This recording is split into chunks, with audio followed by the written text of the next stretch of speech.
Radhe Krishna everyone. बात करते हैं राहु ग्रह की। राहु ग्रह जब प्रथम भाव में फर्स्ट हाउस में लगन में धनु लगन की कुंडली में होंगे तो किस प्रकार से फल प्रदान करेंगे वो समझते हैं। यहाँ पर हम ये भी जानेंगे कि राहु ग्रह जब धनु राशि में होंगे तो किन नक्षत्रों में होंगे। जैसे यहाँ पर ये मूला नक्षत्र या पूर्वाषाढ़ा नक्षत्र या फिर उत्तराषाढ़ा नक्षत्र के प्रथम चरण में होंगे और इन नक्षत्रों में ये किस प्रकार से फल प्रदान करेंगे वो भी जानेंगे। धनु लगन एक द्विस्वभाव लगन होता है। धनु राशि जो है वो एक अग्नि तत्व प्रधान राशि है और गुरु ग्रह इस राशि के स्वामी हैं। इस तरह से अगर हम देखें तो यहाँ पर एक गंभीर, एक विचारक, एक दूरदर्शिता सोचने वाले या फिलोसॉफिकल माइंडसेट वाले जातक या जातिकाएं होती है। ये जो धनु लगन है ये विचारशील बनाता है, ये स्वाभिमानी अहंकार युक्त ज्ञान कह सकते हैं क्योंकि ये अग्नि तत्व राशि है और बृहस्पति ग्रह इस राशि के स्वामी हैं। बहुत ज़्यादा स्वाभिमानी लोगों को ऐसे देख सकते हैं जिनका धनु लगन होता है। काल पुरुष की कुंडली में जब धनु राशि की बात करते हैं तो नवम भाव में आती है। नवम भाव से हम उच्च शिक्षा, हायर एजुकेशन या फिर आप ऐसे देखें तो यहाँ पर धर्म कर्म से जुड़े कार्य, नवम भाव से पिता और बहुत सारी चीज़ें ऐसी जो धर्म से संबंधित है, जो भाग्य है, जो लक है, उस तरह से हम देख सकते हैं।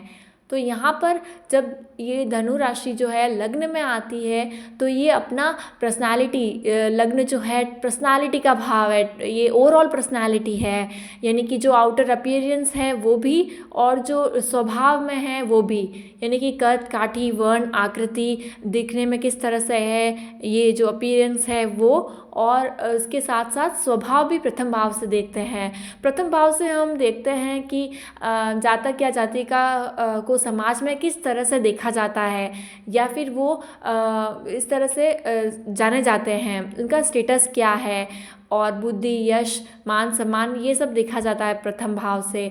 प्रथम भाव से मस्तिष्क का विचार भी किया जाता है। अब यहाँ पर राहु ग्रह है। राहु ग्रह जो है वो अगर आप देखें जो पौराणिक कथा तो उसके अनुसार स्वरभानु नाम का राक्षस जिसने अमृत पान किया था और उसके बाद में सुदर्शन चक्र से जो हेड पार्ट और अलग हुआ था, जिसे राहु से रिप्रेजेंट किया जाता है, उस हेड पार्ट को जो 4 सेंसेस लिए हुए है, 4 सेंसेस यानी देखने की क्षमता, टेस्ट करने की क्षमता और स्मेल करने की क्षमता और सुनने की क्षमता, तो यहाँ पर प्रथम भाव मस्तिष्क का कारक है और ये सारे जो सेंसेस हैं लिए हुए राहु ग्रह यहाँ पर विराजमान है, लगन में विराजमान है। तो अगर आप कह सकते हैं कि ये यहाँ इन सेंसेस को बहुत ज़्यादा एक्टिव करता है। ऐसे जातक बहुत ज़्यादा इन सब चीज़ों में या इन जो सेंसेस को यूज़ करते हैं। राहु ग्रह जो है पूर्व जन्म और इस जन्म की कड़ी है, यानी पास्ट लाइफ से बहुत ज़्यादा रिलेट करता है ये ग्रह, राहु ग्रह और केतु ग्रह दोनों ग्रह। जब हम बात करें इस ग्रह की तो तमोगुणी ग्रह है, पाप ग्रह है, और वहीं पे जो लग्नेश है यानी कि धनु राशि के स्वामी है वो सात्विक ग्रह है, वो शुभ ग्रहों की श्रेणी में आता है, वो भाग्य का कारक है, वो लक्ष्मी, धन, संतान इन सब का कारक है। और राहु ग्रह जो कि एक इल्यूजन है, एक भ्रम है, एक कन्फ्यूजन है। यहाँ पर राहु ग्रह का देखें तो दोनों तरह के जो पॉजिटिव और नेगेटिव इफ़ेक्ट देख सकते हैं राहु ग्रह का। राहु ग्रह जब पॉजिटिव होते हैं तो वो ऑकल्ट की तरफ ले जाते हैं, वो रिसर्च की तरफ ले जाते हैं, कुछ खोजना है, कुछ ढूंढना है, कुछ गहराई में जाना है और बहुत ज़्यादा ढूंढने का प्रयास रहता है। बहुत सारे सवाल होते हैं, उनके जवाब खुद ढूंढने लग जाते हैं जातक।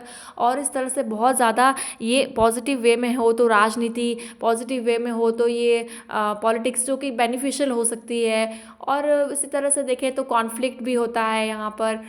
तो इस तरह से ये ग्रह जो है वो इफ़ेक्ट करता है पॉजिटिव वे में। रिसर्च, डीप रिसर्च, ऑकल्ट और कोई ऐसी कलाकारी जो कि हटकर है, हर कोई नहीं कर पाता है, ऐसी आर्ट, जादूगरी या फिर स्पाई को खोजना, ढूंढना, जासूसी, ये सारी चीज़ें राहु ग्रह है। और अगर देखें तो नेगेटिव प्रभाव तो इलीगल काम, ड्रग्स, नशे करना या नशा का संबंधित कार्य करना, या फिर जो चीज़ें हैं जैसे कि भ्रमित, कंफ्यूज ज़्यादा रहना, या फिर धोखा, षड्यंत्र, ये सारी नेगेटिव चीज़ें हैं राहु ग्रह की। तो उसी तरह से पॉजिटिव में टेक्नोलॉजी में भी जाना, गूढ़ विद्या को ढूंढना, गूढ़ विद्या की तरफ जाना, कोडिंग करना, या कोई टेक्नोलॉजी से संबंधित कार्य करना, और आजकल जो नेटवर्क है वो बनाना, इंटरनेट में जो है वो चीज़ों को सिखाना, ये सारी चीज़ें करना। क्योंकि धनु राशि में राहु ग्रह है, तो वो सिखाने में ज़्यादा बिलीव करते हैं, समझाने में करते हैं। ये काउंसलिंग, गाइडिंग, इस सब चीज़ों से है। और वो अगर नेटवर्किंग के थ्रू हो, अगर टेक्नोलॉजी के थ्रू हो, तो ये positive way of use of Rahu है। यहाँ पर राहु एक्टिव हुए हैं, राहु जो ग्रह है वो पॉजिटिव वे में एक्टिव हुए हैं, सीखते सिखाते हैं, पर ऑनलाइन सिखाते हैं, ऑनलाइन करते हैं। यहाँ पर राहु का अपने आप एक इफेक्ट आ गया है। क्योंकि प्रथम भाव पर्सनालिटी है, तो यहाँ कहीं ना कहीं जहाँ तक जाना जाता है, तो ये कहीं ना कहीं करियर से संबंधित होकर भी हम जानेंगे कि ये क्या कार्य करते होंगे, या कैसे पहचाने जाते होंगे समाज में। तो उसी तरह से देखें तो यहाँ पर ये इफ़ेक्ट इस तरह से बताता है। ये जो ग्रह है वो काफ़ी हद तक बहुत ज़्यादा डिफरेंट है गुरु ग्रह से, गुरु ग्रह के प्रभाव से, जिस राशि में बैठे हैं। क्योंकि राहु केतु के कंसीडर करें अगर इन ग्रहों का, तो डिस्पोजिटर कहाँ पर है वो बहुत ज़्यादा मायने रखता है। बाकी अन्य ग्रहों में भी रखता है, लेकिन राहु केतु ग्रह के में स्पेशली रखता है। तो कुंडली में गुरु ग्रह कहाँ बैठे हैं, उनकी क्या पोजीशन है, क्या उनको संस्कार मिलेंगे, क्या उनकी नींव होगी, क्या सिद्धांत होंगे जीवन में, और किस तरह से ये प्रिंसिपल्स, सिद्धांत, संस्कार जो कहते हैं वो होंगे, मॉरल वैल्यूज़ होंगे, क्या किसी गुरु का सानिध्य मिलेगा, धर्म के प्रति रुचि रहेगी, या फिर किस तरह से होगी, वो सब चीज़ें डिपेंड करेगी लग्नेश गुरु किस स्थिति में है, क्या राहु से कोई संबंध बन रहा है, या फिर कौन पावरफुल है ज़्यादा। अगर देखें तो यहाँ पर राहु पावरफुल है, तो ये संस्कार या अपने धर्म से विमुख कार्य करते हुए अपने संस्कृति, या यहाँ पर कह सकते हैं कि ये ऐसे जो प्रथाएं चलती आ रही है, जो ऐसे सिस्टम चलते आ रहे हैं, जो कहीं ना कहीं उसकी नींव स्वार्थ पर टिकी हुई है। यानी किसी ने अपने स्वार्थ के लिए या अपने समुदाय के स्वार्थ के लिए कोई परंपरा चालू कर दी हो, और उसे वो तोड़ने का प्रयास ऐसे जातक अवश्य करते हैं। जैसे आपने पहले भी बहुत ज़्यादा अगर हिस्टोरिकल व्यू में देखा होगा, तो काफ़ी प्रथाएं थी जिन्होंने काफ़ी बड़े बड़े लोगों ने उसे नकारा और उसके प्रति अभियान चला करके उसे समाप्त किया। तो उसी तरह से ये ट्रांसफॉर्मेशन इस तरह से भी बता सकते हैं। तो इस तरह से ऐसे लोग हो सकते हैं ये, तो भी ये पॉजिटिव वे में ही एक ट्रांसफॉर्मेशन हुआ, तो राहु का यूज़ हुआ। तो इस तरह से देख सकते हैं उस कुप्रथाओं को ये हटाने वाले या ऐसे बन सकते हैं। वहीं बात करें राहु ग्रह अगर नेगेटिव ज़्यादा प्रभाव हुआ, तो ये यही जो मैंने पहले नेगेटिव प्रभाव बताए थे राहु ग्रह के, उन सब चीज़ों में उलझ कर रह जाएंगे। कई बार ये द्विस्वभाव लगन होने के कारण इन्हें पता नहीं चलता है कि ये कभी सिद्धांतवादी की तरफ जाते हैं, कभी ये उन सब चीज़ों को, धर्म को, सबको कहीं ना कहीं एक न फिर से उनके दिमाग में आता है कि ये सब चीज़ें नहीं हो रहे हैं और उस तरफ जाते हैं। तो ये कॉन्फ्लिक्ट भी देखा जा सकता है। वो डिपेंड करता है कि कौन पावरफुल है यहाँ पर कुंडली में, या एनवायरनमेंट उन्हें कैसा मिला है, कैसी परवरिश हुई है, बाकी सब ग्रहों का क्या योग है, क्या कंजक्शन है, या किस तरह से ये सपोर्ट कर रहे हैं, किसको सपोर्ट ज़्यादा कर रहे हैं, गुरु ग्रह को कर रहे हैं या राहु ग्रह को कर रहे हैं। तो उस हिसाब से आप उनके जीवन को देख सकते हैं कि वो किस तरफ हैं, किस तरफ ज़्यादा ये विचार अपने रखते हैं। यहाँ पर मूल रूप से बात करें दृष्टियों की, तो पंचम दृष्टि होती है, नवम दृष्टि होती है। और दृष्टियों की बात करने से पहले एक बात और देख लेते हैं कि धनु राशि जो मानी गई है, ज्योतिषियों ने कुछ कहा है कि उच्च राशि है राहु की, मिथुन राशि और वृषभ राशि, और धनु राशि को उन्होंने नीच राशि माना है। तो यहाँ धनु राशि में नीच का इसलिए माना गया होगा कि एक कॉन्फ्लिक्ट रहता है समझदारी, संस्कार और उसके बीच में, और एक राहु बेपरवाह है, एक अन्वेषण, खोज है, एक यात्रा है, और जीवन को समझने की, जीवन को करने की जो ऑकल्ट है, या इस तरह से राहु भी होता है। तो शायद इसलिए ये धनु राशि में नीच का होता होगा। धनु राशि आत्मसम्मान की राशि है, ईगो पावर ज़्यादा होता है, आत्मसम्मान बहुत ज़्यादा होता है, स्वाभिमान बहुत ज़्यादा होता है। ये सही है, वो सही है, ये सही नहीं है, ये धनु राशि का ट्रेट है, और वहाँ राहु है, इसलिए शायद ये नीच का यहाँ पर होते होंगे। वहीं बात करें दृष्टियों की, तो यहाँ पे कौन से ग्रह बैठे हैं वो मैटर करता है, पर फिर भी आप जिस तरह से इस कुंडली में देख रहे हैं, यहाँ पर पंचम दृष्टि में मेष राशि आ रही है और नवम दृष्टि इनकी पड़ रही है नवम भाव पर, जो कि आ रही है सिंह राशि। उसमें कौन से ग्रह बैठे हैं और ये ट्राइन में भी है राहु के, तो इस तरह से प्रभाव देंगे बहुत ज़्यादा राहु को, और राहु की दृष्टि इन पर है, तो समझ सकते हैं कि ये कैसा प्रभाव देंगे। डिपेंड करता है कौन से ग्रह बैठे हैं। सप्तम दृष्टि जो जहाँ 3 लिखा हुआ है बुध की राशि, वहाँ पर केतु का होगा प्लेसमेंट। यहाँ पर कार्मिक बॉन्डेजेस को बताता है, मैरिज में जो रिलेशनशिप है, जो स्पाउस है, वो कर्मों के बंधन को बहुत ज़्यादा दर्शाता है। पिछले जन्म के कर्मों से जुड़े हुए ऐसे बंधन बने हुए हैं। अब अगर आप देखें तो यहाँ पर ऐसा होता है, तो भगवान की पूजा अर्चना और एक पॉजिटिव वे में यदि धर्म को मानते हुए भगवान की आराधना करते हुए जो है वैसा स्वीकार करते हुए यदि पॉजिटिव वे में जिया जाए, तो यहाँ पर सफलता देखते हैं। या ऐसा नहीं होता है कि हमेशा राहु ग्रह केतु ग्रह सप्तम में लगन में हो तो हमेशा विवाह विच्छेद ही होता है, ऐसा नहीं होता है। तो कार्मिक बॉन्डेज को एक्सेप्ट करते हुए अगर निभाया जाए तो हो जाता है, देखा जाता है। बाकी ओवरऑल एवरेज फल ही देखेंगे यहाँ पर, भाग्य के भाव में कौन से ग्रह बैठे हैं और भाग्य के स्वामी जो यहाँ पर बन रहे हैं सूर्य देव, उनकी स्थिति क्या है वो देखकर आप समझ सकते हैं कि कैसा भाग्य साथ देगा। तो यहाँ पर हमने ये जाना कि धनु लगन में फर्स्ट हाउस में राहु कैसा फल प्रदान करते हैं। अब बात करते हैं हम नक्षत्रों की। तो यहाँ पर सबसे पहले राहु ग्रह होंगे या तो मूला नक्षत्र में या पूर्वाषाढ़ा नक्षत्र में। चारों ही चरण धनु राशि के अंतर्गत आते हैं, और एक उत्तराषाढ़ा नक्षत्र है जिसका फर्स्ट चरण ही धनु राशि के अंदर आता है। तो आप देख सकते हैं कि राहु ग्रह किस नक्षत्रों में है। ये किसी भी ऐप से जब कोई ग्रह लिखे हुए होते हैं उनके सामने ही उनके नक्षत्र और पद लिखे हुए होते हैं कि ये इस पद पे है। तो अगर आप देखें राहु ग्रह को मूला नक्षत्र में, तो मूला नक्षत्र जो होता है केतु का नक्षत्र होता है। मूला नक्षत्र जो है वो मूल है, यानी कि रूट, जड़। तो यहाँ पर ये बहुत ज़्यादा हो जाता है कि हर बात को, हर किसी चीज़ को या हर ज्ञान की चीज़ों को जड़ तक जाते हुए समझना, उसको डीप लेवल पे समझना, ये यहाँ पर जातक बहुत ज़्यादा करता है। और ऐसे लोगों को आप डॉक्टरेट करते हुए यानी रिसर्च करते हुए पीएचडी करते हुए देख सकते हैं। ऐसे लोग बहुत ज़्यादा इस चीज़ में इंटरेस्ट लेते हैं और इस तरह से डीप लेवल पे जाते हैं। रिकग्निशन होता है, सर्टिफाइड वेरीफाइड होते हैं। और ऐसा देख सकते हैं मेडिकल फील्ड में, ज़रूरी नहीं है कि सिर्फ फिलोसॉफिकल वे में, बल्कि मेडिकल फील्ड में भी देख सकते हैं। मेडिकल फील्ड में और इस तरह से रिसर्च फील्ड में, टेक्निकल फील्ड में, फाइनेंशियल फील्ड में, और इस तरह से ऑकल्ट में या स्पिरिचुअल साइड में भी ये बहुत ज़्यादा डीप लेवल पर जाके स्टडी करें, देख सकते हैं।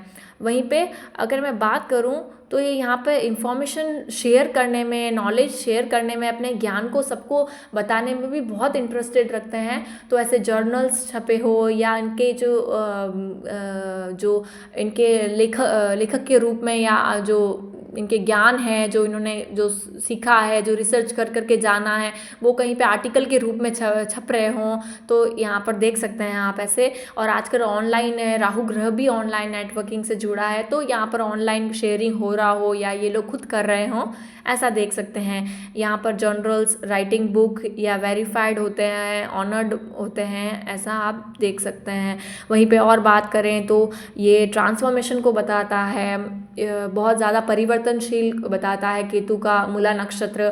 तो राहु के इस नक्षत्र में होने से जीवन बहुत ज़्यादा परिवर्तन हुआ हो, किसी के आने से या किसी के ज्ञान से, किसी ने ज्ञान दिया या किसी ने मार्गदर्शन दिखाया, स्पेशली गुरु की राशि में है तो गुरु के द्वारा, या जीवन में कुछ ऐसा समझा जिससे परिवर्तनशील उन्होंने अपने जीवन को किया या काफ़ी बदलाव किया अपने एटीट्यूड में, अपनी पर्सनालिटी में, कह सकते हैं ऐसा, जब राहु ग्रह मूला नक्षत्र में लग्न में होंगे। तो इस तरह से अगर देखें तो कई बार कार्मिक बॉन्डेजेस को बताता है यहाँ पर रिलेशन में, यानी जो स्पाउस है उससे कार्मिक बॉन्डेजेस को बताता है। थोड़ा बहुत कॉन्फ्लिक्ट के बाद जीवन अच्छा रहता है। वहीं बात करें अगर हम पूर्वाषाढ़ा नक्षत्र की, तो पूर्वाषाढ़ा नक्षत्र शुक्र का नक्षत्र होता है। शुक्र का नक्षत्र जो है वो आप जैसे जानते हैं शुक्र वैभव विलासिता से जुड़ा ग्रह है। तो राहु यहाँ पर इस चीज़ को एनहेंस करेगा।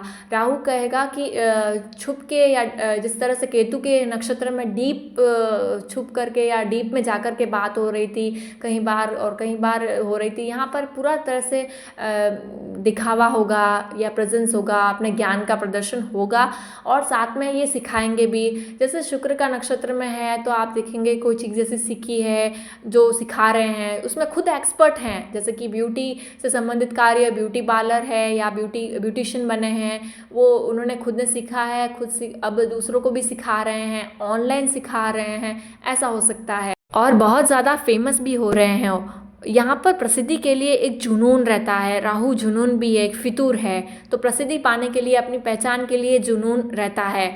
अब बात हो रही है लग्नेश गुरु की, तो गुरु का प्रेजेंस क्या है। अगर गुरु यहाँ पर अच्छे हैं किसी की कुंडली में तो यहाँ पर ये पॉजिटिव वे में, यानी जहाँ पर सम्मान मिले, सम्माननीय वे में ये प्रसिद्ध होना चाहेंगे। और अगर गुरु अच्छे नहीं हैं, गुरु भी राहु ग्रह से दृष्ट हैं या युक्त है, साथ में कंजक्शन है, या गुरु का बल इतना नहीं है, ज्ञान, संस्कार, मॉरल वैल्यूज़, तो ये बेपरवाह होंगे। इन्हें परवाह नहीं है कि मैं नेगेटिव वे में फेमस हो रहा हूँ या पॉजिटिव वे में फेमस हो रहा हूँ या हो रही हूँ।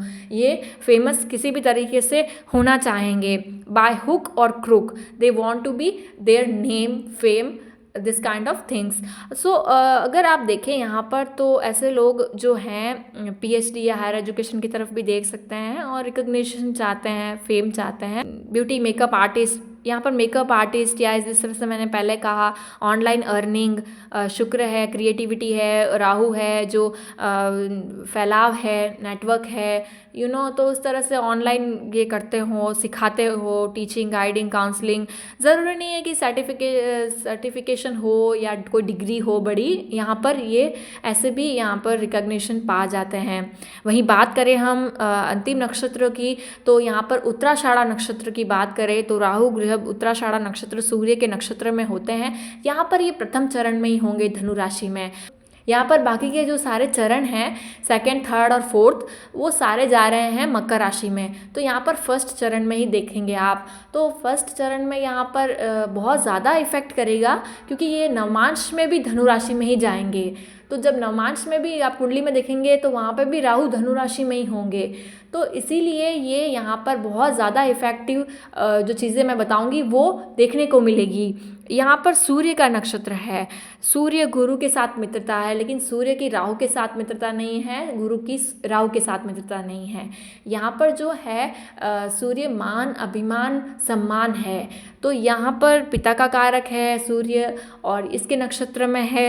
ये कुंडली में कैसी पोजीशन है, कैसा बल है, ये भी ज़रूरी है। इसके अलावा जो है यहाँ पर सबसे ज़्यादा इम्पॉर्टेंट पॉइंट होता है कि यहाँ पर ऐसा कार्य ही करना चाहिए जिसमें आपका सम्मान बना रहे, बहुत ज़रूरी है। और आप ऐसे कार्य करें अपने जीवन में, जो भी आप कर्म कर रहे हैं, कोई भी बिजनेस में है या कोई भी कार्य कर रहे हैं, उसमें आप लोगों से ब्लेसिंग्स लें, कर्ज ना लें, श्राप ना लें, या जिसे कहते हैं बद्दुआ ना लें। हमेशा आशीर्वाद मिले या ब्लेसिंग्स मिले, ऐसा कार्य अपने जीवन में अवश्य करें। अपने जो दूसरे कार्य, जो जॉब है, जो करियर है, उसके अलावा भी जीवन में ऐसा कार्य करते जाएं जिसमें आप बहुत ज़्यादा ब्लेसिंग्स लें। ये बहुत ज़रूरी है। यहाँ पर ज़्यादा से ज़्यादा लोगों को यहाँ पर ज़्यादा कॉन्फ्लिक्ट में नहीं जाना है, क्योंकि बहुत ज़्यादा चांसेस है कि अगर आत्मसम्मान को चोट लगे या चोट लगने की संभावना रहती है, आपके स्वाभिमान को चोट लगने की संभावना रहती है अगर जो सूर्य है वो प्रॉब्लमेटिक है कहीं कुंडली में। तो ओवरऑल यहाँ पर यही मैं कहूँगी कि ये अच्छा है, सूर्य का गुरु के साथ बहुत अच्छा है, दोनों ही सात्विक ग्रह हैं। तो आप कह सकते हैं यहाँ पर ओवरऑल ठीक है, बट आपको ब्लेसिंग्स लेनी चाहिए लोगों की, और अपना जो है करियर में वगैरह ध्यान रखना चाहिए, अपने पर्सनालिटी को लेकर के, चरित्र को लेकर के इस तरह से संभल के चलना चाहिए। और बाकी क्योंकि झूठा भी यहाँ पर षड्यंत्र में फंसना और ये भी हो सकता है। ओवरऑल यहाँ पर बाकी सब अच्छा है क्योंकि नवमांश में भी धनु राशि में ही है। तो यहाँ पर हमने बात की आज धनु राशि में राहु ग्रह का क्या फल होता है, कि नक्षत्रों में हो तो कैसा फल होता है। रेमेडी यही है राहु ग्रह की, जब लग्न में होता है तो कहीं ना कहीं ये जो भी प्रॉब्लमेटिक अगर हो, राहु के नेगेटिव इफेक्ट ज़्यादा देखने को मिल रहे हैं, तो आप भगवान भैरव बाबा की उपासना कर सकते हैं। आप ऐसे देवता की उपासना कर सकते हैं जिससे आपको भय, डर या ऐसी चीज़ें हैं उससे छुटकारा मिले। तो भगवान भैरव बाबा जो कि भय का हरण करते हैं, तो उनकी उपासना करने से यहाँ पॉजिटिव रिजल्ट मिलेगा। तो आज हमने जाना धनु लगन में राहु ग्रह प्रथम भाव में क्या फल प्रदान करते हैं। अगर आपने इससे रिलेट किया है तो लाइक, शेयर, सब्सक्राइब करिएगा। राधे राधे।